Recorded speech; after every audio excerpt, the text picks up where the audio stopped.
Bonjour everyone, bienvenue, nous sommes de retour pour un autre témoignage puissant. Si vous n'êtes pas abonné, abonnez-vous à la cloche parce que demain, un autre témoignage va venir. Soyez prêts. Et si vous voulez soutenir la chaîne Younsorbonne, désormais vous pouvez faire des dons via PayPal. Dans la description se trouve un lien. Quand vous cliquez dessus, vous pourrez avoir accès à la page où vous pouvez le faire. Maintenant, restez concentrés. Cette histoire que nous allons entendre ici est terrible. Un homme va nous raconter comment il a vu les 7 mondes du diable. Mais avant, combien de fois il a subi la méchanceté de la femme de son père? En fait, c'était une sorcière. Une vraie sorcière. Hein? C'est hors du commun. Écoutons ça. Je suis Benjamin. L'événement dont je vais vous parler aujourd'hui a eu lieu en 2009. Je suis de la province du Maniema dans la République démocratique du Congo. Mes parents ont divorcé quand j'étais encore un enfant. J'avais 4 ans et mon frère cadet avait 7 mois quand mes parents ont divorcé. Ma mère nous a quittés avec mon père. Elle a abandonné son mari y compris ses enfants. Il était difficile pour mon père parce qu'il ne pouvait pas aller au champ. Dans le village, les gens vivaient de l'agriculture. Si vous n'allez pas au champ, vous ne pouvez pas survivre. L'agriculture était la seule source de revenus. Rapidement, mon père a trouvé une autre femme et ils se sont mariés. Quand nous grandissions, nous ne pouvions pas savoir que cette femme n'était pas notre mère biologique. Elle nous traitait avec affection en nous montrant beaucoup d'amour. Mon père avait décidé de ne pas nous dire que notre mère biologique nous avait déjà quittés. Alors nous avons grandi en croyant que notre marâtre était notre mère biologique. Mais c'était quand cette femme avait donné naissance à son propre enfant que son attitude envers nous a pris une autre tournure. Elle a commencé à nous persécuter et à nous maltraiter. Du coup, elle se mit à intoxiquer notre propre père afin que ce dernier puisse nous rejeter. Notre marâtre nous blâmait pour tout ce qui allait mal. Et elle nous enfermait dans le tiroir chaque fois que papa était absent. Elle faisait semblant de nous traiter bien dans sa présence. Mais dès que papa sortait pour aller au champ, elle manifestait une haine incroyable. Et elle devenait abusive. Il y a des gens comme ça qui satisfait leur âme en abusant les autres et leur infligeant des souffrances. Nous étions persécutés dans la maison de notre père. Notre mère ne devrait jamais nous abandonner entre les mains de notre père. Plus tard, notre marâtre a comploté avec le soutien d'un charlatan du village pour accuser mon frère et moi de sorcellerie. Ma marâtre a payé ce charlatan pour convaincre mon père que nous étions de sorciers. À la suite de ceci, notre propre père nous chassa de la maison malgré le fait que nous étions des enfants. Tout le village était indigné de ceci. Après avoir dormi dehors pendant 1 mois, notre père qui subissait la pression du village nous retourna à la maison. Il faut retenir que notre marâtre assistait à l'église régulièrement quand elle nous soumettait à ces traitements abusifs, et elle prenait même part aux différents retraits de prière. Aujourd'hui, les gens viennent à l'église avec leur corps, mais leur cœur est loin de Dieu. Ils ne manifestent plus le fruit digne de la repentance. Mais la Bible dit, déjà la cognée est mise à la racine des arbres.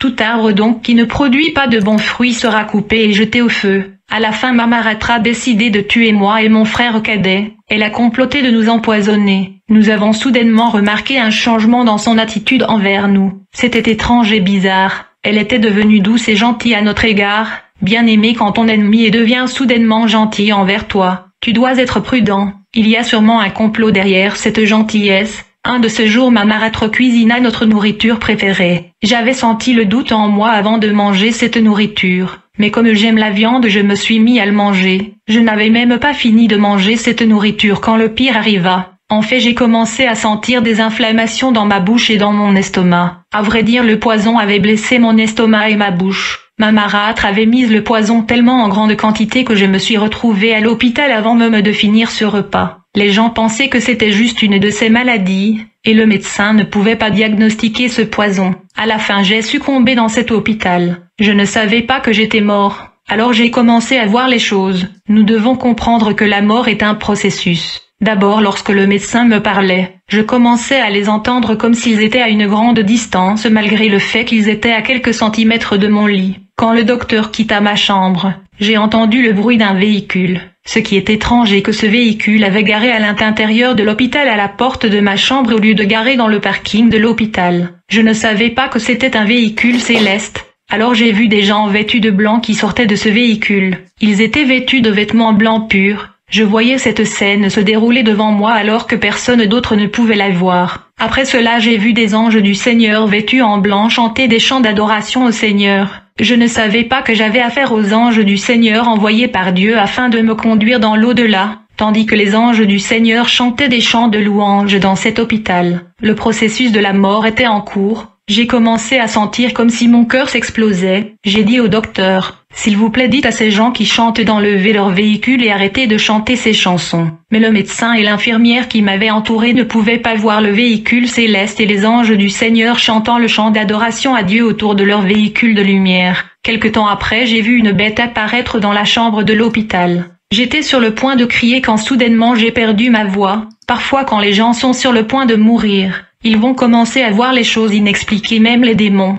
Mais quand ils veulent révéler ce qu'ils voient, ils se rendront compte qu'ils ne peuvent le faire, car les démons ou les anges ne leur permettront pas révéler leur présence. Et donc après son apparition, la bête démoniaque commença à s'approcher de moi. J'ai commencé à faire des mouvements, alors que j'essayais de faire face à ce monstre que personne ne pouvait voir. Ma famille me voyait se battre avec le vide. Ils ont tous essayé de m'arrêter. Ils ne pouvaient pas voir le monstre qui était devant moi. À la fin, ce démon a fini par me paralyser complètement. Par conséquent, je ne pouvais plus bouger une partie de mon corps. Je pouvais voir et entendre tout ce qui se passait dans ma chambre, mais je ne pouvais pas bouger. Ce démon m'avait maîtrisé. Il faut savoir qu'à ce stade, je ne suis pas encore mort. Mais le processus de la mort suit son cours. Alors que j'étais paralysée par cette démon, quelque chose arriva. J'ai vu le toit de ma chambre d'hôpital disparaître. Je me demandais ce qui se passait. Alors soudainement j'ai vu un ange rayonnant et luminescent du Seigneur descendre du ciel. Quand il a atteint l'altitude du toit, il se suspendut dans l'espace.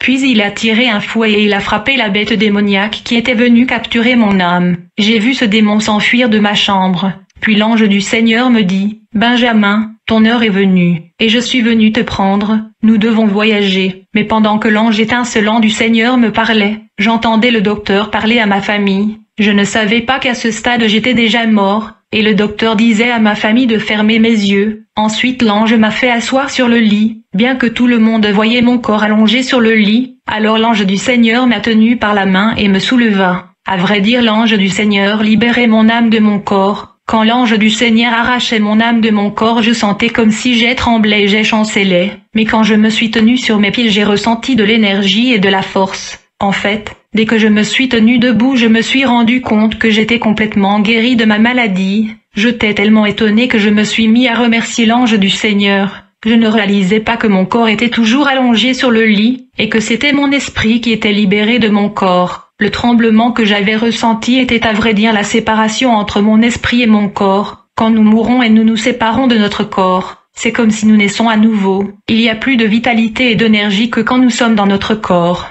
parce que nous sommes libérés du faiblesse, de limites et des douleurs du corps physique. J'étais là dans ma chambre avec l'ange, puis il a balayé mes yeux avec un calife. En conséquence, j'ai vu des gens dans ma chambre d'hôpital pleurer pour moi. Certains d'entre eux se jetaient au sol en deuil, mais je ne pouvais pas comprendre ce qui se passait. J'ai demandé à l'ange du Seigneur, « Pourquoi ces gens pleurent-ils?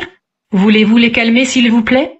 L'ange me dit, « Ignorez-les. » Alors l'ange me dit, « Benjamin, regarde ton lit d'hôpital d'où tu viens. » Quand je me suis retournée pour vérifier mon lit, j'étais horrifiée. En fait, j'ai vu mon corps allongé sur le lit. Pourtant, j'étais debout à côté de l'ange du Seigneur. J'ai été stupéfait de remarquer que je suis devenu deux. Bien-aimé, notre corps est juste une enveloppe. Peu importe combien vous voulez satisfaire ce corps, c'est juste une enveloppe, une couverture et un vêtement de votre esprit. Quand tu meurs en Christ, tu seras habillé avec un corps glorieux de lumière. J'étais encore avec l'ange du Seigneur dans ma chambre d'hôpital quand j'ai vu ma famille rouler mon corps dans un vêtement et le faisait sortir de l'hôpital. J'ai essayé de toucher les gens qui étaient dans ma chambre, mais en vain. Quand les gens sont sortis de ma chambre, je suis restée avec l'ange du Seigneur qui m'a dit, « Maintenant qu'ils sont tous partis, il est temps pour nous de voyager. » L'ange me dit, « Benjamin, maintenant vous pouvez me suivre. » À ce moment même j'ai vu l'ange du Seigneur sortir de la pièce devant moi, et j'ai commencé à le suivre.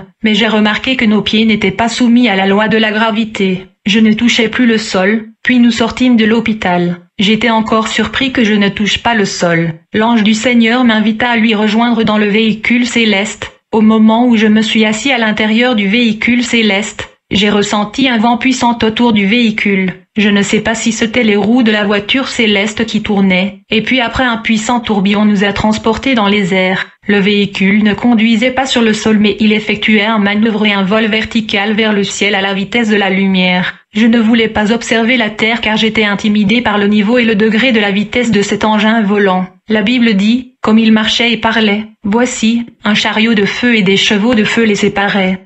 Et elle y monta au ciel par un tourbillon, comme nous étions en train de monter au ciel. Je demandai à l'ange du Seigneur, où m'amènes-tu ainsi? Veux-tu s'il te plaît me ramener sur terre? L'ange me dit, ne crains rien, je t'emmène vers celui qui m'a envoyé te prendre. Comme on se levait dans l'espace, j'ai commencé à voir des astronautes travaillant dans l'espace dans le centre de recherche. En fait, j'ai vu dans l'espace des astronautes travailler dans l'atmosphère. Après quelque temps, l'ange du Seigneur atterrit le char de lumière dans un endroit au-delà de notre univers matériel. Je ne pouvais pas savoir où nous étions. L'ange me dit, ce véhicule ne peut pas aller au-delà de cette limite. On n'en a plus besoin. Après cela, nous sommes sortis de la voiture céleste. L'ange me dit, jette tes yeux là-bas devant. Qu'est-ce que tu vois? Quand j'ai regardé où l'ange me pointait, j'ai vu un carrefour. Il y avait une route qui allait vers la gauche et l'autre vers la droite. Mais à cette intersection, je voyais deux anges qui brillaient. L'ange du Seigneur me dit, les deux anges que tu vois là sont ceux qui m'ont envoyé pour venir te prendre. Alors nous avons commencé à marcher vers le carrefour où les deux anges étaient assis. Quand nous nous sommes rapprochés, on s'est arrêté dans une distance de quelques mètres. Alors mon ange compagnon qui était à mes côtés a commencé à parler à un ange qui était au carrefour. Mais j'ai remarqué qu'il parlait dans une langue angélique inconnue. J'étais curieux et nerveux, et donc je les ai interrompus. Je leur dis, vous parlez dans une langue inconnue que je ne peux pas comprendre. Que comptez-vous me faire? Mon ange compagnon me répondit, ne crains pas, je rends juste compte de l'affectation qui m'a été donnée qui consistait à vous transporter ici. Puis il continua sa conversation. Après cela, l'ange qui était au carrefour a commencé à se rapprocher. Mais j'ai remarqué qu'alors qu'il s'approchait, il devenait de plus en plus grand. Il était vraiment robuste et grand. Et quand il se rapprochait de nous, ma taille et celle de mon ange compagnon étaient autour de son genou. Il était beaucoup plus grand et imposant. Il était élevé comme un bâtiment. C'est à ce moment que je me suis rendu compte que je n'avais pas affaire aux êtres humains mais à des anges. Car jusqu'à présent je ne savais pas que j'avais affaire aux anges.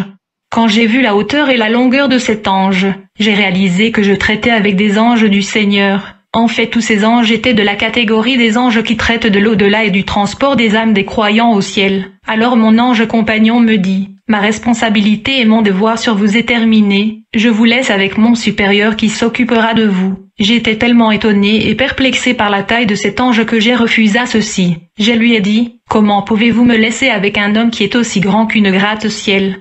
Je me suis exclamé. Ensuite j'ai retiré ma main de l'ange compagnon qui me tenait, et j'ai commencé à fuir. Mon ange compagnon était sur le point de m'en empêcher, mais son supérieur lui a demandé de me laisser fuir. Pendant que je courais, je vérifiais s'il me suivait, mais j'ai remarqué qu'il ne courait pas après moi, mais je continue à courir. Après quelque temps, j'ai vu le véhicule céleste, le chariot de lumière qui m'avait transporté de la terre. Après avoir couru de longues distances, je me suis dit, comme ils ne sont pas en train de me suivre, je peux marcher. Je ne savais pas où j'allais. Après avoir marché quelques distances, j'étais sur le point de me retourner pour vérifier s'il venait. C'était à ce moment-là que j'ai vu l'ange du Seigneur qui était gigantesque et colossal venir à la vitesse de la lumière. Il me saisit par sa main qui était aussi grande que ma taille. Cet ange était colossal, massif et grand comme un bâtiment. Comme j'étais dans sa main, j'ai essayé de me libérer de sa main mais en vain. J'ai essayé de mordre sa main mais j'ai réalisé qu'il ne sentait rien. Mais je pleurais et le suppliais de me lâcher. Mais j'étais toujours dans la main de cet ange robuste et colossal qui m'amenait je ne sais où. Après avoir parcouru quelques distances, je pouvais voir que nous avons atteint le bout de la route. À la fin, nous avons débouché devant le trône de Jésus-Christ. J'ai entendu le Seigneur dire à ses anges, « Ce n'est pas le moment pour mon fils Benjamin de venir ici, vous allez le prendre et retourner sur la terre. » J'ai compris qu'il y a un temps fixé pour chaque homme sur la terre. J'ai entendu le Seigneur dire ses anges, « Je vais retourner Benjamin pour que le monde sache que je suis Dieu. Je suis au-dessus du poison et toutes les puissances de la terre. » Bien-aimé, depuis que j'ai entendu ces paroles du Seigneur, je ne crains plus personne sur cette terre, qu'il soit sataniste ou sorcier ou élevé en autorité. La troisième chose que j'ai entendu le Seigneur dire à ses anges est ceci. Je veux retourner Benjamin sur la terre parce que je veux démontrer au monde que leur souffle de vie est dans mes mains. J'ai le pouvoir de reprendre leur souffle et de le rendre. J'ai le pouvoir sur leur vie. Le Seigneur a dit à ses anges, vous allez retourner Benjamin, mais vous allez d'abord lui montrer Mister avant de lui retourner. Immédiatement j'ai vu 4 anges atterrir autour de moi. L'un des anges du Seigneur m'a dit, tu as entendu l'ordre et l'instruction du Seigneur. Nous devons te montrer le mystère caché que tu révéleras à l'église. Les anges m'ont ramené dans la maison où j'avais vu 3 portails. Après avoir ouvert le 2e portail, ils m'ont placé au milieu. Je leur ai demandé pourquoi je devais me tenir au milieu. Ils m'ont répondu, Benjamin, vous verrez des choses horribles et effrayantes où nous allons. Beaucoup sur terre ne savent rien de ces choses. Vous avez la responsabilité de révéler et de dire à l'église ce que vous allez voir ici. Nous vous montrerons celui qui tourmente la terre. Nous voulons que vous ayez une idée sur le diable. Vous devez connaître ses dimensions et ses stratégies, pour que vous puissiez le révéler à l'église. Frères et sœurs, les anges du Seigneur m'ont fait visiter les 7 mondes de Satan. J'ai remarqué que dans son royaume le diable est considéré comme Dieu, tout comme nous traitons Jésus-Christ sur terre. L'ange du Seigneur m'a informé que le diable avait 7 mondes et qu'il habitait dans le 7e monde. Là-bas il ne peut pas être atteint par les prières de l'Église. Il y a des barrières établies au portail de cet royaume de Satan afin d'empêcher les prières de perturber les 7 mondes du diable. En fait, nous étions sur le chemin avec les 2 anges, quand soudainement ils m'ont dit d'être au milieu. Je ne savais pas ce qui n'allait pas. Les anges ont dit, vous êtes sur le point de voir des choses terrifiantes, mais nous ne voulons pas que ces entités puissent vous voir. Tandis que nous avancions, l'ange de Dieu a dit, Benjamin, regarde de l'autre côté. Que vois-tu? Quand j'ai regardé, j'ai vu dans une distance relative des militaires et guerriers robustes et grands. Ils tenaient des boucliers métalliques autour d'un barrage routier. J'ai dit à l'ange du Seigneur, je peux voir des hommes robustes tenant des armes métalliques. L'ange du Seigneur me dit, Benjamin, ce sont pas des humains, ce sont des démons, bien qu'ils aient la forme humaine. Ils peuvent prendre n'importe quelle forme qu'ils veulent. Ils ont mis en place ce barrage routier pour empêcher quiconque d'entrer dans le royaume du diable. L'ange me dit, Benjamin, le diable a remarqué que les églises sur terre se multiplient, et il y a prolifération des prières qui se multiplient partout sur la terre. Les prières continuelles des enfants de Dieu menacent son royaume. Donc il se sentit obligé de prendre des mesures de protection et de défense contre les églises et les prières qui montent dans le ciel et menacent son royaume. C'est la raison pour laquelle ces barrages routiers sont érigés ici par le diable. Parce que la prière a le pouvoir et le potentiel de bouleverser le royaume de Lucifer. Le but de ce barrage routier est d'arrêter les prières venant de n'importe quelle église sur la terre d'entrer dans le 7 monde du diable. Le démon humanoïde au barrage routier sont chargés d'empêcher la prière de pénétrer à tout prix dans le 7 monde de Lucifer ou d'être détruit. Ces démons sont armés avec des armes métalliques conçues pour contrer et détruire les vies de prière des enfants de Dieu. L'ange du Seigneur me dit, Benjamin, ce barrage routier n'est pas seulement défensif. Quand un chrétien met pression sur le royaume des ténèbres à travers des prières intenses, ces démons résisteront non seulement à sa prière, ils prendront des mesures proactives et offensives. Ils lanceront un assaut contre la vie de prière de ce croyant particulier. En fait, si vous priez et jeûnez continuellement, ils enverront une délégation dans votre voisinage, dans votre rue et dans votre maison pour neutraliser votre vie de prière. D'abord ils viendront avec l'esprit de sommeil, ils commenceront par attaquer votre prière du soir avant de dormir. Tu remarqueras que chaque nuit quand tu commences à prier avant de dormir, tu seras emporté dans ton sommeil. Vous commencerez mais vous finirez difficilement votre prière. Si vous continuez toujours à prier malgré l'esprit de sommeil, ils réduiront considérablement la durée de votre prière. Quand vous remarquez qu'au lieu de prier pour 1 heure, vous ne pouvez prier qu'une demi-heure, vous devez comprendre que vous êtes attaqué. L'ange me dit, pour surmonter cette tactique simple, n'attendez pas quand vous allez au lit, vous pouvez prier plutôt quand le temps de dormir est encore loin. La deuxième tactique est la distraction et la perturbation. Ils utiliseront votre femme ou mari ou ami pour vous empêcher d'être en présence de Dieu. Ils utiliseront la personne la plus proche de vous pour vous empêcher de lire la parole, de prier et d'assister à l'église. Les gens qui sont à votre proximité peuvent être utilisés comme instrument de l'ennemi pour vous perturber et offenser. Votre femme ou mari peut être utilisé comme instrument de démon contre votre vie de prière et la lecture biblique. Ceux-ci sont des moments essentiels dans la vie des chrétiens. Ces démons influenceront les gens autour de vous pour perturber votre programme d'aller à l'église en vous envoyant un visiteur quand vous allez à l'église ou en créant des circonstances et des situations improvisées. Votre femme et votre mari peuvent vous offenser grâce à l'influence démoniaque afin de vous retirer de l'atmosphère de Dieu. Vous devez avoir le discernement pour comprendre que la personne qui vous offense est sous l'influence démoniaque. Il y a une position de prière qui met le diable en colère. qui eux la prirent à genoux. Le diable ne l'aime pas parce qu'il connaît les principes bibliques. Le diable sait que la Bible dit que tout genou doit fléchir. Ces genoux qui s'inclinent honorent le Père. Le diable sait que même si l'homme qui prie n'est pas né de nouveau, quand Dieu le regarde dans cette position, il obtient honneur et plaisir. Il sait que ce pour lui, les gens n'aiment pas cette position et le diable ne l'aime pas non plus. Plus tard, nous avons franchi le premier barrage routier et nous nous sommes retrouvés devant un deuxième barrage routier. Mon ange compagnon me dit, « Benjamin, ce deuxième barrage routier est pour le suivi et la surveillance de chrétiens. » L'ange du Seigneur me dit, « Nous protégeons les croyants sur la terre comme il est écrit. L'ange du Seigneur campe autour de ceux qui le craignent, et il les délivre de danger. Mais vous devez savoir qu'à part les anges qui sont positionnés autour des chrétiens, il y a aussi 2 démons délégués par ce second barrage pour suivre et surveiller les chrétiens. Ces démons sont appelés démons gardiens. Leur but n'est pas de vous combattre ou de vous faire la guerre, mais de surveiller et de garder un œil sur vous 24 heures sur 24.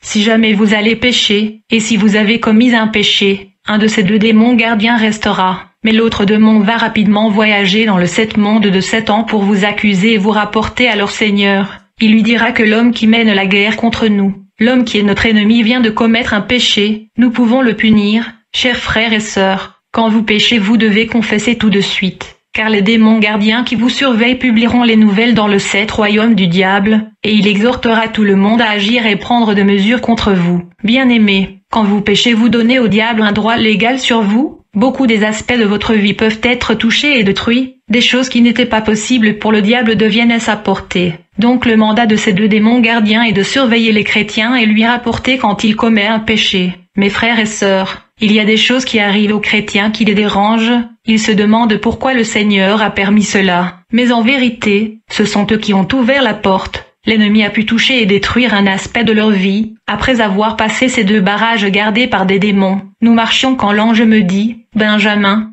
voyez-vous quelque chose ?» J'ai répondu, « Je peux voir une ville de loin. » L'ange me dit, « Ce que vous voyez est le premier royaume de Lucifer. Les gens viennent dans ce royaume par le portail de l'eau. L'eau est le portail utilisé par le sataniste afin de voyager dans ce royaume. Quand on s'approchait de ce royaume, je me demandais qui sont les habitants de ce royaume. Alors l'ange m'amena dans la ville. Quand nous sommes arrivés dans la ville, j'ai vu plusieurs bataillons des soldats comme sur la terre. Pourtant ils étaient des démons. Il y avait des troupes de soldats çà et là. La population du premier monde de Satan était exclusivement démoniaque, mais ces démons avaient l'apparence de soldats et de guerriers humains, et chacun d'eux avait une arme à la main. La ville était habitée par des régiments de toutes sortes de soldats équipés de divers armements avancés. D'autres bataillons avaient des couteaux et d'autres tenaient des épées. D'autres régiments avaient des armes semblables à celles utilisées sur terre. Les anges me disaient, ces troupes ne sont pas humaines, ce sont des démons, et leurs armes ne tuent pas le corps mais elles neutralisent l'esprit. Elles font tomber les humains dans les péchés. Un démon peut tirer les pensées dans le cœur et l'esprit des humains qui les fera commettre des péchés de toutes sortes. Bien-aimés, j'ai vu divers types d'armes et de munitions. La population de ce royaume était tous des soldats en uniforme et ils avaient des armes dans leurs mains. L'ange du Seigneur me dit, « Benjamin, voici l'armée de Lucifer et leurs armes. Le diable compte sur eux. Mais il y a une différence entre l'armée terrestre et leur arme et l'armée de Lucifer et ses armes. Tous les troupes de ce royaume sont entraînées et armées pour affronter et combattre l'Église sur la terre. Elles sont responsables de la confrontation directe et de la guerre avec les enfants des dieux. Tous les affrontements et combats dont l'Église fait face proviennent de ce royaume. Comme vous pouvez voir, les armes sont diverses ici. Ainsi sont les nombreuses attitudes humaines, des nombreuses péchés et faiblesses. Les armes de l'armée de Lucifer détruisent la foi des croyants. Elles peuvent attaquer et neutraliser votre vie de prière car la prière est extrêmement dangereuse pour le monde de Satan. L'ange du Seigneur me dit, le but et objectif du premier monde du diable est d'identifier et de localiser les églises qui prêchent la sanctification et les églises qui préparent les fidèles pour l'enlèvement. Une fois que ce royaume identifie une église qui prêche le message de la fin des temps et la sainteté, ils déclareront la guerre contre cette église, afin de les empêcher de dépeupler le royaume des ténèbres. Le sept royaume des Satan s'opposera à toute église prêchant la sainteté et la préparation du chrétien pour l'enlèvement. Les églises du réveil qui sont forts dans la prière seront considérées comme des cibles potentielles. Une église vivante qui persévère dans la prière et le jeûne fera face à la force de cette armée et de ses troupes. Ils tenteront d'attaquer cette église de façon systématique. Puis l'ange du Seigneur me dit, Benjamin, nous devons rendre visite au souverain du premier royaume de Satan. Quand nous sommes allés au palais du souverain du premier monde du diable, j'ai vu un énorme et long serpent. mais j'ai remarqué que sa partie supérieure était celle d'un humain. Il avait 2 cornes et au milieu de 2 cornes j'ai vu un feu brûlant. L'ange du Seigneur a dit, ce démon est appelé Capitaine Flamme, ceci est le démon combattant l'Église, il est contre l'Église et les prières des chrétiens. Ces troupes démoniaques émergent à la surface de la terre principalement par le portail du cimetière. Le cimetière est l'une de portails conduisant vers le monde des ténèbres. Une toilette est aussi un portail. Les satanistes savent ce qu'est une toilette. C'est un endroit où ils font des incantations. Quand le premier royaume vient contre une église locale, ces démons du premier royaume de Satan visitent d'abord les bureaux des autorités locales et le bureau du gouvernement, et ils vont essayer de confondre le document de l'église, afin de le fermer à travers le problème de document. Chaque fois qu'une église a un problème de document, il faut juste deviner que l'armée de l'ennemi est déjà déployée et au travail dans le bureau des autorités locales et du gouvernement. Alors si ces démons échouent en termes de documents juridiques, ils entreront dans l'église, ils vont cibler les dirigeants des différents départements de l'église locale qui seront leur cible principale. C'est pourquoi je vais vous demander de prier pour les personnes qui dirigent le département dans l'église. Si vous êtes intercesseur, je recommande de toujours prier pour votre leader. Alors ces démons attaquent mais ne réussissent pas à renverser ces dirigeants. Ils vont essayer d'utiliser les membres de ces départements qui vivent dans la distraction et le péché. En fait, ils vont tirer les membres du département avec les ammunitions qui ne les tueront pas parce qu'elles ne sont pas conçues pour détruire le corps. Les ammunitions de leurs fusils vont implanter les pensées maléfiques et les mauvaises dispositions du cœur dans l'esprit de ce membre. En conséquence, l'attitude de ce membre à l'égard de leur leader changeront. Ils se retourneront contre le chef de leur département. Du coup, ils vont se mettre à calomnier leur chef. Les démons s'assurera que ces calomnies et commérages atteignent le chef pour qu'il soit blessé et troublé. Et comme le calomnie et la diffamation va se poursuivre, le leader sera découragé. Si le leader n'est pas fort, il abandonnera et va se relâcher de son engagement à servir. Ce sera la victoire de cette armée de l'obscurité. La réalité est que les gens qui calomnient ne seront pas capables de servir comme le leader le faisait. Par conséquent, ce département va s'effondrer. Alors les gens se souviendront du leader qui avait abandonné suite aux calomnies. Si vous êtes un chef du département, vous devez comprendre que toutes les attaques des gens de l'église ou de membres de votre département ne viennent pas de ces personnes mais des démons déployés contre l'église. Chers frères et sœurs, si le régiment de troupes démoniaques déployé dans l'église ne parvient pas à renverser le leader de département, ils attaqueront alors le membre de l'église.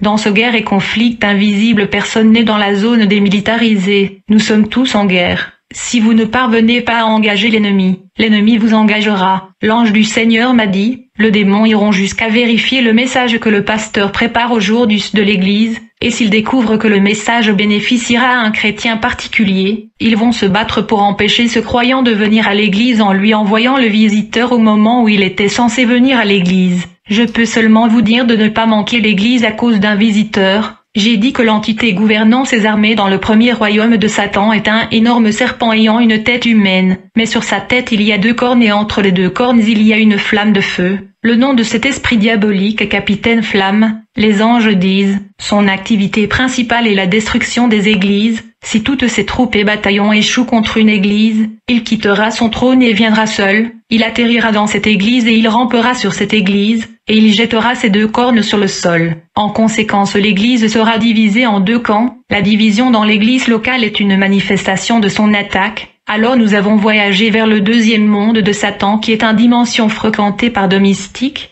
de médecins indigènes, des charlatans et des satanistes. Ce royaume est gouverné par un démon qui s'appelle Docteur Salomon. Il est appelé docteur parce qu'il est responsable de l'occultisme et du mysticisme. Il détient le pouvoir occulte. Il est le détenteur du pouvoir de Satan. Ce démon n'a pas des mains et des pieds. Je l'ai vu s'asseoir sur une table. Il est une abomination. Vous ne pouvez pas lui regarder 2 fois. Ce démon est la source du pouvoir de l'occultisme. J'ai vu 2 gardes derrière son trône. Ce sont ces 2 démons gardiens qui lui avaient donné l'idée d'établir le trône de Satan dans les églises du monde entier, car le diable avait remarqué que les gens vont à l'église en grand nombre. Alors il est venu avec la stratégie de construire des églises sataniques. Bien aimé, le diable ouvre des églises partout. Il donne de l'argent aux pasteurs occultistes pour construire des grandes églises. Et ces pasteurs accomplissent des miracles, les merveilles et les signes. Ils effectuent des fausses délivrances et ils prophétisent. L'une des tâches principales des occultistes est de voler les étoiles et les chances des gens. Il y a des gens qui sont nés pour devenir grands dans la vie, mais leurs étoiles et leur destin ont été détournés et volés par les sorciers et les satanistes. Quand un sataniste vous donne de l'argent, ceci lui permettra de voler votre étoile. L'université est un endroit où les étoiles de gens sont volées, de nombreux professeurs d'université sont dans l'occultisme, et beaucoup de médecins sont profondément dans l'occultisme. Bien aimé, beaucoup de gens vivent une vie parallèle parce que leurs bénédictions et leurs chances ont été volées. Le deuxième royaume du diable est le siège des pouvoirs occultes qui est dans la main du docteur Salomon. C'est une dimension où le mystique et le sataniste voyagent pour obtenir le pouvoir. Après avoir visité le second monde de Satan, les anges m'ont emmené à la troisième dimension de Lucifer. Ils m'ont dit que le troisième royaume du diable conçoit et contrôle tous les appareils électroniques que nous utilisons sur la Terre. L'ange du Seigneur m'a dit que la fabrication et la conception des appareils technologiques se fait ici dans le troisième monde de Satan. Chaque invention technologique est un canal de puissance démoniaque. Ces inventions technologiques ont des marques qui ensorcellent les utilisateurs sur la Terre. Il faut comprendre que les savants ne se contentent pas de traiter et gérer des connaissances scientifiques, mais ils combinent la connaissance scientifique et la connaissance ésotérique. Donc vous pouvez aller à l'université mais vous ne serez pas considéré comme un savant, à moins de faire partie de la communauté scientifique mondiale qui est un corps qui rassemble des savants occultes.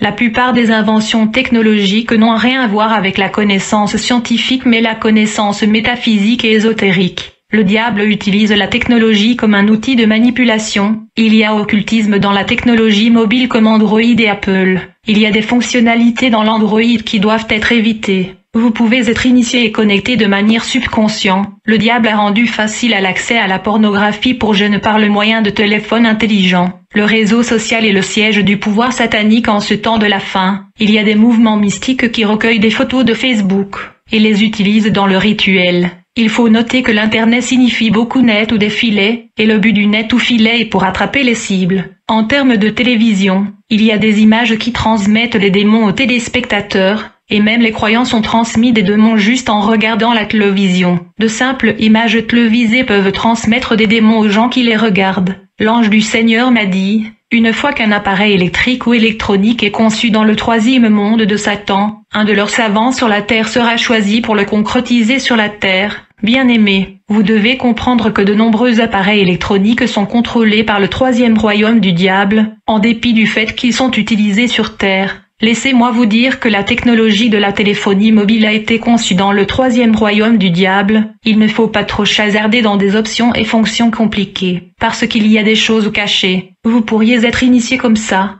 Les démons sont plus avancés technologiquement que les humains. Ils peuvent même utiliser des films pour ensorceler la race humaine. Les images de violence dans les films affectent les gens, les images de la pornographie affectent les gens, les images de films d'horreur peuvent attirer des démons comme ça, parce que les démons sont attirés par une peur intense. Quand les gens regardent des films, leur esprit et leur âme sont impliqués. C'est comme s'ils participaient. Alors après avoir quitté le troisième monde satanique de la technologie, nous avons voyagé au quatrième royaume de Satan. Quand je suis arrivé dans le quatrième monde du diable, j'ai vu beaucoup de routes et des avenues qui portaient les noms des différents péchés que les gens commettent sur la terre. Chaque avenue et route de ce royaume est gouvernée par une démon qui est une personnification d'un péché spécifique que les gens commettent sur la terre. La population démoniaque du quatrième monde du diable sont responsables de manipulations métaphysiques poussant les habitants de la terre à commettre le péché. Les démons du quatrième monde satanique rendent l'homme esclave du péché. Ils harcèlent et poussent les habitants de la terre à pécher contre Dieu.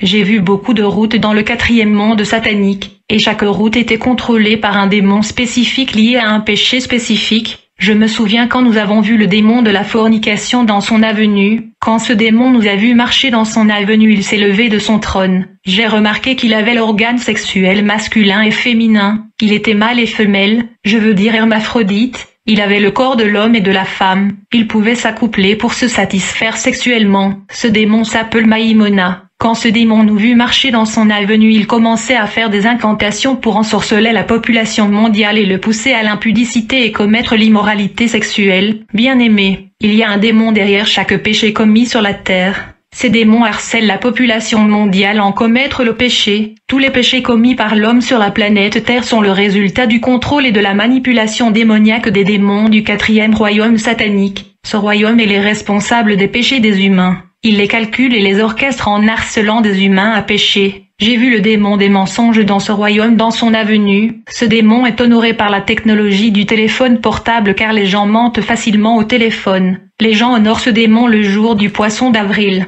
Ce jour-là, le monde est encouragé à mentir. Même les chrétiens mentent délibérément ce jour-là. Le démon de la fornication est fortifié le jour de Saint-Valentin, quand les gens se donnent aux actes sexuels illicites. Dans le 4e royaume satanique, j'ai vu la venue du démon de l'ivresse, j'ai vu la route du démon de la calomnie, j'ai vu le démon de l'orgueil dans son avenue. Il y avait plusieurs avenues dans la 4e dimension de Satan, comme l'avenue du démon de la convoitise, le démon de divorce, l'avenue du démon de meurtre. J'ai vu le démon de l'avortement. On a également vu le démon de l'ivresse et le démon qui pousse les gens à fumer. Il faut juste noter que tous les péchés commis sur la terre sont orchestrés par les démons du 4e monde du diable. Tous les péchés sont le résultat de la manipulation démoniaque parce que tous les péchés correspondent aux démons. Après avoir visité le 4e monde de Satan qui est à la base de la manipulation de l'humanité à commettre le péché, nous avons voyagé au 5e monde de Satan. L'ange m'a emmené à la 5e dimension de Lucifer. Ce royaume était gouverné par 3 démons puissants. J'ai vu un démon avec des jambes disproportionnées. L'ange du Seigneur m'a dit que son pouvoir et son autorité étaient dans ses jambes. Il était le démon de la musique. Pour qu'un musicien devienne populaire sur la terre, il doit signer un pacte avec ces démons. Après cela, il recevra un nouveau nom. Les titres que portent les musiciens leur sont donnés par ce démon de la musique quand ils signent l'alliance avec lui.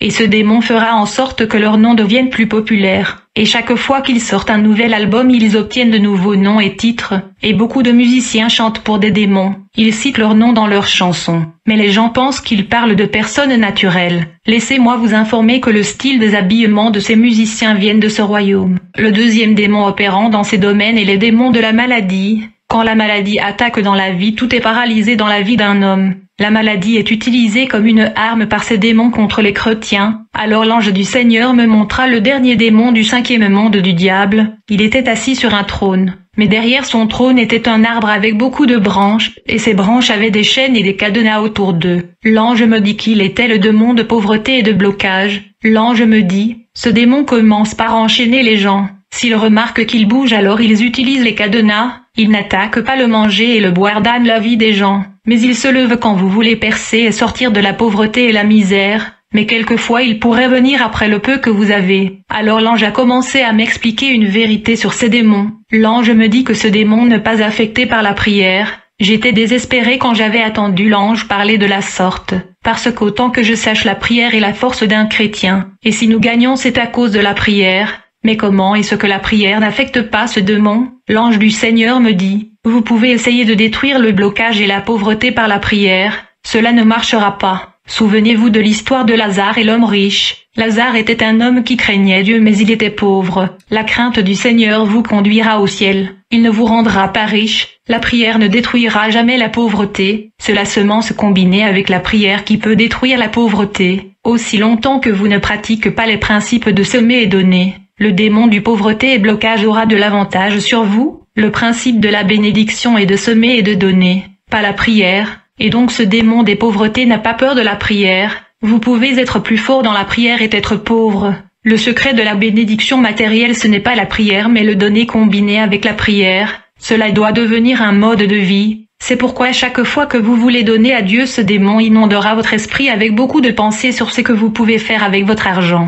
Ce démon ne sera expulsé qu'après avoir donné. Le 6e monde du diable est pour les sorcières. Ce monde est la force du diable, parce que les gens qui fréquentent ce monde sont des humains vivants parmi les enfants de Dieu. Ils connaissent la vie des chrétiens et leurs projets et leurs aspirations. Ces sorcières fournissent des informations à l'ennemi des croyants. L'hypothèse sur les sorcières est qu'ils étranglent les gens dans la nuit. Ils tuent les gens, et ils bloquent les gens. Souvent il est difficile d'identifier les sorcières. Vous pouvez vivre avec une sorcière pendant de nombreuses années, mais vous ne pouvez jamais savoir que vous avez affaire à des sorcières, parce que la première caractéristique d'un sorcière est une affection hypocrite. Je veux dire un faux amour. Quiconque rencontre un sorcière remarquera sa gentillesse. Quand les anges du Seigneur m'ont amené au 6e monde de Satan, j'ai vu le souverain du royaume des sorcières. Son trône était à l'intérieur ou au-dessus d'un lac de feu, mais il ne brûlait pas. L'ange du Seigneur m'a dit que ceux qui pratiquent la sorcellerie obtiennent leur pouvoir de ce souverain. C'est pourquoi les sorcières n'ont pas peur du feu, parce que leur chef siège au-dessus des flammes de feu. Les sorcières entrent dans l'église même quand les gens appellent le feu de Dieu pour descendre. Ils entrent alors que les démons s'enfuient. Vous pouvez même les entendre appeler le feu. L'ange du Seigneur m'a dit, la première chose que ce dirigeant donne aux pratiquants de sorcellerie est l'esprit transporteur. Le démon qui est appelé esprit transporteur leur permet de faire des voyages astrals. Ils sortent de leur corps et laissent leur corps derrière eux et voyagent dans l'espace. Quand une sorcière quitte son corps, il ne sort pas de la maison par la porte ou les fenêtres, mais il placera son visage à l'intérieur du mur de la maison puis s'envolera dans l'espace. L'ange de Dieu m'a dit,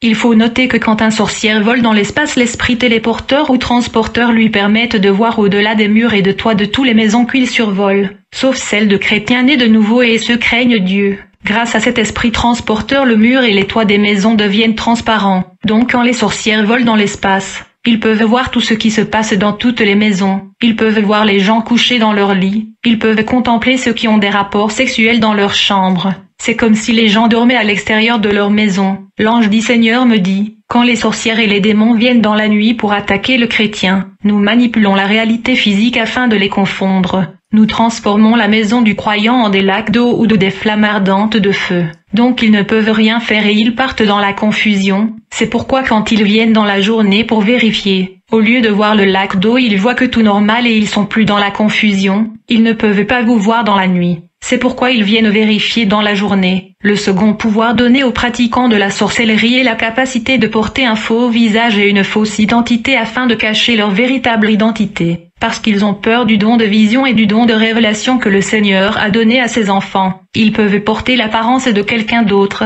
Ils peuvent porter l'apparence d'un animal. Vous pouvez rêver que vous combattez des animaux, mais ces animaux sont juste des masques de sorcières et des démons. Au cas où vous combattez, vous êtes en train de les vaincre.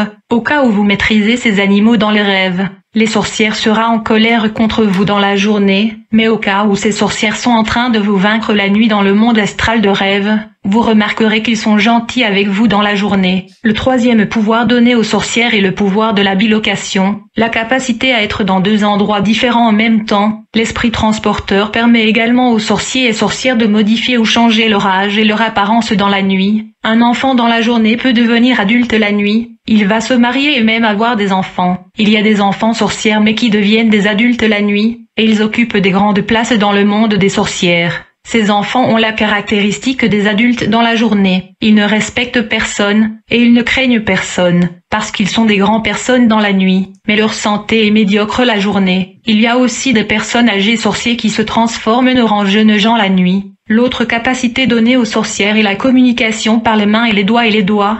Chaque fois que les gens parlent de leur ambition et de leur aspiration, ces sorcières commenceront à toucher leurs doigts, comme s'ils étaient mal à l'aise. Ils peuvent enregistrer votre conversation avec eux, et même vous connecter à leur royaume. Lorsque les sorcières se rencontrent pour la première fois, ils se reconnaissent. Quand une nouvelle sorcière aménage dans votre quartier, il serait reçu par les sorcières de votre rue et de votre quartier, et il rejoindra la confrérie de votre région dans la nuit. En fait, il y a une administration parallèle des sorcières dans la nuit, régnant sur chaque ville et pays du monde. Il y a des sorcières qui sont pauvres dans la journée, mais elles sont élevées en autorité dans la nuit, et ils sont riches. Pendant le voyage astral, il y a des lois que les sorcières doivent garder afin d'éviter toute perturbation dans leur déplacement. Elles ne sont pas supposées toucher ou voler des biens physiques. Ils ne sont pas censés être hors du corps au-delà de la lumière du jour. Sinon l'esprit transporteur fera en sorte que leur corps qui est laissé dans leur chambre puisse rejoindre leur esprit qui est hors de leur corps. Par conséquent ils tomberont. C'est pourquoi nous entendons des histoires des sorcières qui tombent.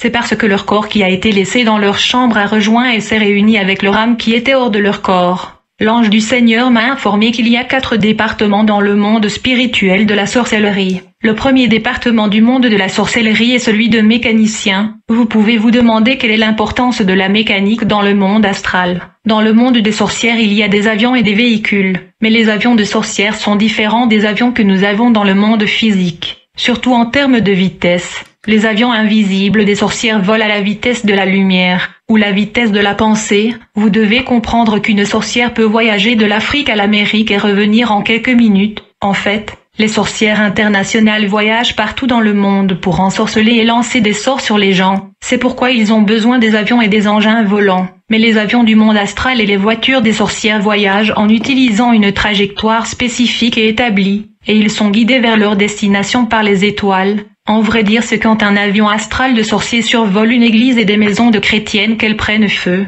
Quand un avion astral survole une église, il est susceptible d'être touché par le feu car l'église et les maisons des enfants de Dieu sont les zones et les trajectoires où les prières montent vers le ciel. Les maisons des enfants de Dieu sont aussi un lieu où la prière va au ciel. C'est une trajectoire de prière. Quand un avion mystique de sorciers survole ces trajectoires de prière, ils sont souvent bombardés par le feu et il y a crash. Certains de ces avions sont détruits par les anges gardiens gardant les enfants de Dieu. Et donc il y a des sorciers dont la tâche et le devoir est de réparer les avions astrales et des voitures astrales, mais laissez-moi vous informer que ces avions et voitures astrales sont la plupart du temps des jouets et des petits articles insignifiants dans la journée. Ils sont juste des petits objets, mais la nuit ces petits articles et objets deviennent des voitures et des avions. Les sorcières qui sont mécaniciens ne tuent pas les gens dans leur famille et leur environnement. Les conducteurs des voitures astrales et des avions mystiques dans la nuit sont pour la plupart des temps des enfants sorciers. Ils sont assignés pour bloquer la vie des gens. Vous pouvez avoir un sorcière dans la famille. Il ne va pas nécessairement tuer les gens,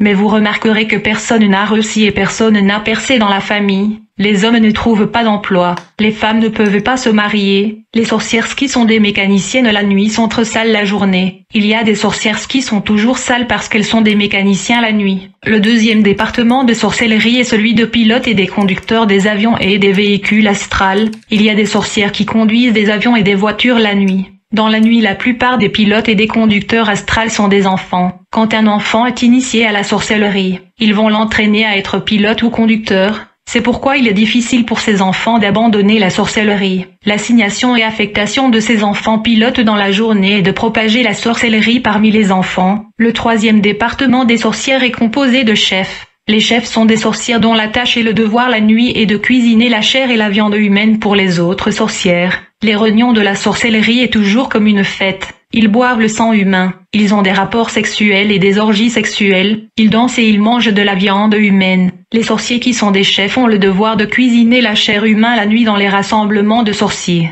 Dans la journée, leur travail consiste à amener les gens à manger de la nourriture humaine. La plupart des personnes vivant sur Terre ont déjà mangé de la chair humaine. Ces sorcières sont habilitées à transformer la viande humaine en viande des animaux et des poissons, pour que les gens puissent les acheter et les consommer. Le but de faire manger les gens de la nourriture humaine est de changer la condition de leur cœur. Le deuxième travail de ces chefs est de détruire les appareils électroniques dans leur maison, et de les transformer en tiroirs où ils gardent les parties du corps humain. Le dernier département de la sorcellerie est l'envoûtement. Ce dernier département regroupe des sorciers criminels. Ils sont mortels et ils sont remplis de fierté. Parce qu'ils pensent que les hommes ordinaires leur sont inférieurs, nous devons comprendre que lorsque les sorcières paralysent et étranglent les gens dans la nuit, ils ne sont pas nécessairement dans la maison de la victime. Ils peuvent être encore loin. Les anges m'ont dit qu'il y avait des façons de reconnaître les sorcières. Les sorciers sont des informateurs du monde des ténèbres. Elles ont tendance à être curieux et de vouloir connaître les vies des gens. Ils veulent être au courant des choses qui se passent dans la vie des gens en détail. Et ils ont l'esprit de contrôle. Le deuxième signe est celui-ci. Avant qu'une sorcière ne vienne vous étrangler, il va tenter de vous visiter la journée pour tester votre esprit. Il doit tester et déterminer si vous êtes un esprit faible ou fort. S'il trouve que vous êtes un esprit faible, il essaiera de vous contrôler le jour avant de venir vous étrangler dans la nuit. Quand les sorcières ne peuvent pas vous dominer la nuit, ils vous haïront dans la journée. L'activité de sorcellerie commence à minuit quand le démon vient les réveiller pour le voyage vers l'espace. La promotion dans le monde des sorcières est à travers le sacrifice humain. On leur demande toujours d'offrir des gens qui leur sont chers, comme leur père et leur mère. Alors après avoir visité le monde de sorciers, nous avons quitté le 6e monde du diable. Quand nous sommes arrivés au 7e monde de Lucifer, j'ai vu des hommes et des femmes. Ces hommes et ces femmes étaient enceintes et étaient en train d'allaiter. J'ai senti le froid et la peur m'envahir. J'ai demandé à l'ange, comment les hommes peuvent-ils être enceintes, et sont entrés d'allaiter dans ce royaume. Les anges du Seigneur m'ont souri. Ils m'ont dit qu'ils ne sont pas des humains, ce sont des démons. Ils sont les gardes du corps de Lucifer. Ils viennent sur terre pour s'amuser et dormir avec des hommes et des femmes la nuit dans des rêves. En conséquence, ils tombent enceintes. Les démons visitent la terre tous les soirs, ils molestaient les hommes et les femmes dans le rêve. Beaucoup de gens se réveillent fatigués à cause de ces actes sexuels. Ce qui va suivre est que ces victimes vont commencer à avoir des relations sexuelles en rêve. Quand un démon moleste une femme sur la terre, le démon prendra la responsabilité de porter cette grossesse dans le monde des esprits, mais la victime humaine ressentira toujours l'effet de cette grossesse. Ces démons porteront la grossesse et donneront naissance à un enfant hybride. Ces enfants ne passeront pas leur vie dans le 7e royaume de Lucifer parce qu'ils sont en partie démons et partie humaine. Ils seront transportés dans le monde du diable, le royaume du docteur Salomon. J'ai dit que le charlatan et les sorcières indigènes viennent dans ce monde. Le docteur démon Salomon distribuera ses enfants à des féticheurs et des médecins indigènes qui les donnera aux femmes qui sont à la recherche d'enfants. L'ange du Seigneur a dit qu'il y a un niveau dans le mariage spirituel où le partenaire spirituel commencera à apparaître physiquement. Puis l'ange du Seigneur m'a emmené au trône du diable. J'ai été surpris de le voir s'asseoir sur un trône fait des ossements humains, et il avait des chaînes sur ses pieds. Il n'y avait pas de gloire. J'ai demandé à l'ange du Seigneur, pourquoi le diable a-t-il des chaînes de ses pieds? Et êtes-vous celui qui lui a lié? L'ange me dit, Benjamin, nous ne sommes pas assez forts pour lier le diable comme ceci. C'est le Seigneur Jésus-Christ quand il est mort sur la croix qu'il a neutralisé et a lié le diable comme ceci. Le diable a été rayé de son pouvoir sur la croix. Il est écrit, ayant annulé la dette qui nous était attribuée dans les décrets qui nous étaient opposés. Il l'a emporté, en le clouant à la croix. 15. Et ayant désarmé les chefs et les autorités, il en fit un spectacle public, triomphant d'eux par la croix. Wow, vous avez entendu tout ça? C'est extraordinaire. Merci de frères d'avoir regardé cette vidéo. Si ce vous donne rendez-vous demain pour la prochaine vidéo. Sur, dans ce point 3. Soyez prêts.